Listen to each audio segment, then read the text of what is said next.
What's up guys, regular reviewer here, back with another video, and this video today is going to be about some quick 5 things I've noticed while switching from Windows to Mac right here.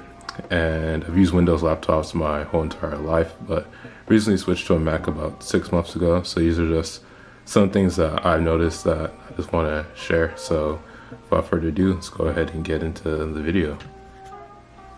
So I'd say the first thing I've noticed, or I noticed when using this MacBook, is the command key.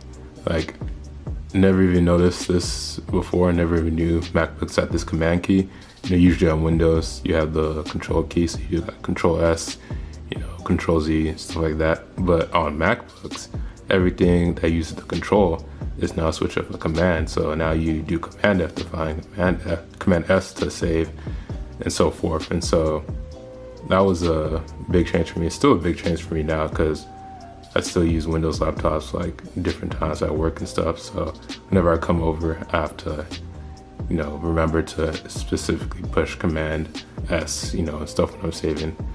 And also, just from my memory, like when I usually type, 'cause I've been typing on Windows laptops for years, like my fingers automatically go to control, and so like the command is like in a weird position. It's like right next to the space bar. But I mean, otherwise it's still good. I still like, you know, the keyboard and stuff like that. But that's one change.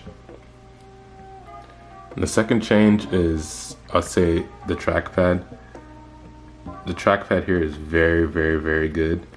And so different Windows laptops have good trackpads too. You know, Mac isn't the only manufacturer Apple is the only manufacturer that makes good trackpads, but I feel like this trackpad is just buttery smooth. Like, I feel like I can just like slip my fingers off of this. So just like the gestures and everything, you know, swiping up and, you know, swiping to the side and all those other things are just really, really nice and smooth. And also the trackpad isn't actually, how do you say, a moving trackpad. It's all vibrators under here. So if you turn the laptop off, you'll actually not feel the trackpad move. So it's an interesting thing. Yeah, I'd say it's the best trackpad I've used so far, and I've heard people talk about Mac trackpad, so I guess I finally see some of the hype right there on that. And then I would say the third thing is this baby right here, this touch bar. So the touch bar is kind of up for debate. A lot of people have different feelings about it. I feel like it's personally a gimmick. Like, I'd rather probably have the keys that I hear that would be here instead of the touchpad. Now I know there's some other apps and some other things that take advantage of having this touch bar space that I haven't got into. You know, I'm still new to the ecosystem and everything that's going on. But for me, it's just like there. And also I more easily like mess up and touch something up here because they're just touch sensitive. Whereas if there were keys, I wouldn't accidentally press the key because it would take less force. So that's something that I've noticed too. So that's something I've been getting used to.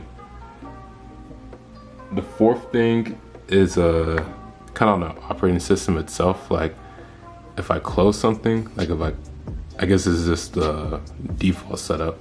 If I were to close something, like let's say I'm in Spotify, I would close Spotify. Like, it doesn't actually close Spotify. Like, it just, I guess, sleep Spotify. I don't know what the word is for it, but yeah, that's something that's different from Windows. Like, you actually have to go in and like close, like how do you go like quit on this if you actually want to stop the app. Whereas in Windows, you know, you close it and it actually just closes. I think you can change that in the settings, but I've just been too lazy to do all that. I just use my computer and just try to get stuff done. And then the last thing I noticed is just, you know, Apple apps. You know, Windows has their own apps too. Everybody makes their own apps, but Apple apps are kind of interesting. Like using Siri for the first time. You know, like it is like, you know, Alexa. You know, it's Google now. I have a Pixel phone, so I'm used to Siri talking right now. So I'm used to like, you know, that way of interacting. And also, you know, different things like iMovie. Like, I've edited like all my movies in iMovie, and it's pretty nice. Like I remember on like the old Windows computers, you used to have like those Windows Media Player, Windows Movie Maker, yeah, which is not as good as iMovie in my opinion. Also things like FaceTime, like everybody with Apple product loves to FaceTime, so I've been getting into that, Keynote, stuff like that. So those are the different apps that they use, and also Apple has like the Apple app, so you have to like download stuff through there, sign up for Apple ID, App Store. So it's a little different.